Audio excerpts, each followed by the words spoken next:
Haka district level inter-school Subruto Cup football tournament mentau senam nari Bhoi district in Mikmat daka Mynken secondary school Haka under 14 but under 17 boys kat bana kaliang kikentei under 17 in Mikmat daka Saiden secondary school.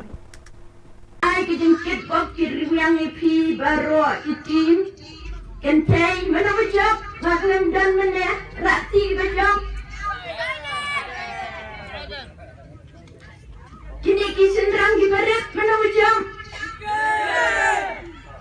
datang gini kita he ngayo ban pet hong ipi kejengnya le Shillong ta kham juat ban krep ha Piyok ya dias badai coach but best pa buat Meghalaya. What I like buat undang hikaya pi ya ki tactics ya ki buat parok piyok ban jump ha kani ka state level but piyok ban let sa Delhi. Lada pilih sa Delhi pi final dengan Chim Steve. Ngan one pet. Kita tadi ke promise. Ngan nantang na kapatay gini gibarem.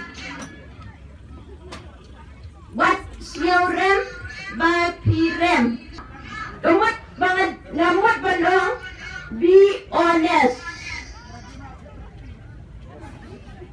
Umat tap maradona nakti. Ini kintap dagang pijat. Rumah play lo ai ki bat pijat bat kli kabala ban tap cebur. Ndai da bakti. Nangta nakwa manong sakaway. Be disciplined. Punctuality is very important for the students.